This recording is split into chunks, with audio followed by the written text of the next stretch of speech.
ये वीडियो उन लोगों के लिए है जो ये समझ रहे हैं कि नया कानून जो किसानों के लिए बनाया गया है उसका नुकसान सिर्फ किसान को होगा। जी नहीं, आप गलत हैं। अब मैं आपको समझा दूं, शायद आपको समझ में आ जाएगा। केवल एक सेक्शन बताता हूं जिससे आपको पूरी कहानी समझ आ जाएगी। जो कॉन्ट्रैक्ट फार्मिंग है, उस कॉन्ट्रैक्ट फार्मिंग की धारा 3, उसमें जो एग्रीमेंट होगा किसान और व्यापारी के बीच में, मैं उसके बारे में बताता हूँ। आप समझ जाएंगे, उसके बाद कुछ बताने की जरूरत नहीं पड़ेगी। उस धारा 3 में लिखा है कि किसान और व्यापारी के बीच में एग्रीमेंट होगा। उसमें यह लिखा जाएगा, नंबर 1, किसान को अपनी जमीन पर कौन सी फसल उगानी होगी। नंबर 2, उस फसल का ग्रेड क्या होगा, स्टैंडर्ड क्या होगा और उसकी क्वालिटी क्या होगी। नंबर 3, उस फसल को उगाने के लिए जो बीज होगा, जो खाद होगा, जो कीटनाशक होंगे, जो मशीनरी होंगी, जो तकनीक होगी, उसे वो व्यापारी जिसके साथ समझौता हो रहा है वो देगा। उसके बाद उसी एग्रीमेंट पर लिखा जाएगा उसकी कीमत क्या होगी। जो फसल उगाएगा, जब फसल पक के तैयार हो जाएगी तो किस कीमत पर व्यापारी खरीदेगा, ये भी लिखा जाएगा। साथ में ये भी लिखा जाएगा कि इस फसल की कितनी बार चेकिंग होगी। तो बोते समय जब फसल बढ़ रही होगी उस समय, और जब फसल कट के व्यापारी खरीदेगा उस समय, 3 समय उसकी चेकिंग होगी। अब मैं आपको समझाता हूँ एक बहुत मोटे से उदाहरण से। समझो, ये मानिए कि इस कानून के हिसाब से पूरे देश की जमीन, पूरे देश के जो किसानों के पास जमीन है, उसका जो व्यापारी है उनसे एग्रीमेंट हो गया। व्यापारियों से एग्रीमेंट होने के बाद सारी जो फसल है वो कहाँ जाएगी, व्यापारी के घर में। इसका मतलब ये हुआ कि सरकार के पास खरीदने के लिए एक दाना नहीं बचेगा। सारी की सारी फसल व्यापारी खरीद के ले जाएगा। और व्यापारी कितनी फसल खरीद सकता है, पहले उस पर प्रतिबंधता थी। अब आवश्यक पशु अधिनियम से वो बैरिकेड हटा दिए गए हैं। यानी कि जो एक लगा रखा था बैरियर कि इससे ज्यादा नहीं खरीद सकते, लिमिट लगा रखी थी, लिमिट को खत्म कर दी। इसका मतलब व्यापारी जितनी चाहे फसल खरीद के अपने गोदाम में रख सकता है। अब मानिए कि पूरी फसल किसान से व्यापारी के घर चली गई, तो आप थोड़ा सा पीछे आइए। 2013 में इस सरकार ने संसद में कानून बनाया था इस देश के गरीब लोगों के लिए। 82 करोड़ गरीब लोगों के लिए नेशनल फूड सिक्योरिटी एक्ट यानी राष्ट्रीय खाद्य सुरक्षा कानून के तहत 82 करोड़ लोगों को 3 रुपए किलो चावल, 2 रुपए किलो गेहूं और 1 रुपए किलो मोटा अनाज देना था। अब मैं आपसे सवाल पूछता हूँ, अब समझिए, आप सब कुछ जब सारा अनाज व्यापारियों के पास चला गया, सरकार के पास कुछ नहीं है, तो सरकार इन 82 करोड़ लोगों को कहां से अनाज दिलाएगी, पहले तो ये बताएं। इसका मतलब जो 82 करोड़ गरीब सरकार की मदद पर निर्भर था वो खत्म हो गया। मतलब आप कह रहे हैं कि किसानों के खिलाफ बिल है, किसानों की भलाई की बात कर रहे हैं, किसानों के खिलाफ लोग समझ रहे हैं। नहीं, ये पूरे देश के खिलाफ है। इससे 82 करोड़ गरीब खत्म। देश में 5 लाख जो राशन की दुकानें हैं वो भी खत्म।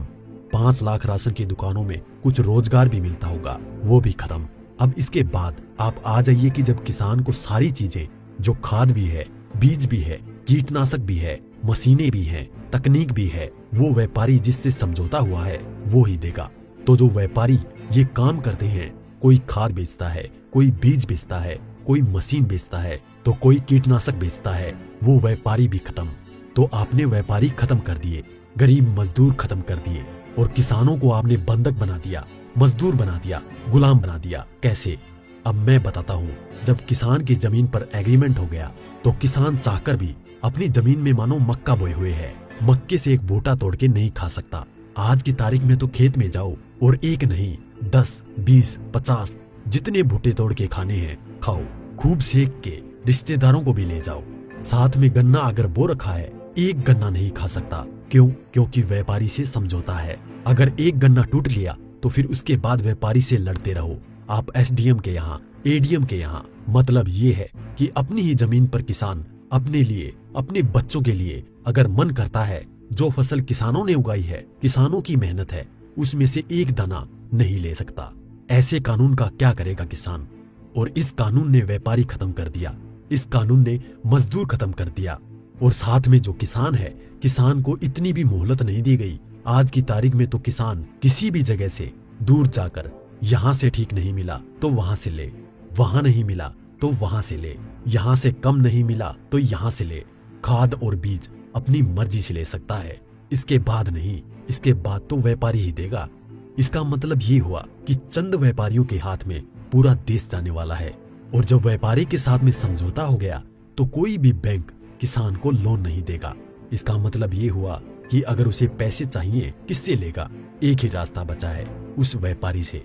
तो सरकार कहती है कि जमीन नहीं जाएगी, तो ऐसे जाएगी जमीन। और उसी व्यापारी से जब वो कर्जा लेगा, धीरे धीरे कर्जा बढ़ता चला जाएगा और कर्जा बढ़ता चला जाएगा, व्यापारी का ब्याज बढ़ता चला जाएगा। लिहाजा जो किसान है अपनी ही जमीन उस व्यापारी को बेचने पर मजबूर हो जाएगा। अब थोड़ा सा पीछे जाओ, आपको ले जाता हूँ 1947 से पहले। उस समय क्या था? इस देश में जो साहूकार होते थे वो ऐसे ही करते थे। किसान को पैसा दिया, वो पैसे पे इतना ब्याज पर ब्याज पर ब्याज पर ब्याज किसान की पीढ़ियां गुजर जाती थी, कर्ज नहीं उतरता था और सारी जमीन जो है वो साहूकार के यहाँ पे चली जाती थी। मदर इंडिया और धर्मेंद्र जी की गुलामी जैसी फिल्में देखें आप। और अगर पढ़ना हो तो गोदान पढ़ो मुंशी प्रेमचंद जी की। पहले वो अपनी ही जमीन पर बंधुआ मजदूर बनेगा, उसके बाद में अपनी ही जमीन बेच जाएगा।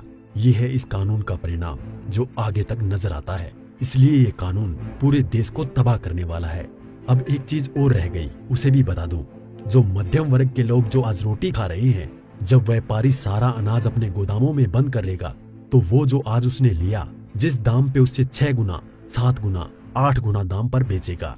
तो जो मध्यम वर्ग के लोग जो घरों में बैठे हैं उनको इस आंदोलन में बाहर आना चाहिए। जो अनाज, ये आटा 20 रुपए से 25 रुपए 30 रुपए किलो मिल रहा है, वो ही इस कानून के लागू होने के बाद वो आटा, वो अनाज उन्हें 50 से 6 गुना दाम पर मिलेगा। 100 रुपए, 125 रुपए, 150 रुपए किलो मिलेगा। तो असर किस पे पड़ेगा? एक भी व्यक्ति नहीं बचेगा जिस पर इस कानून का असर ना पड़े। इसलिए मैं कहता हूँ कि ये किसानों के विरोध में नहीं है, देश को तबाह और बर्बाद करने के लिए है। इतना सब कुछ पता होने के बाद भी अगर आप किसानों का साथ नहीं देते हैं तो आगे आपकी मर्जी।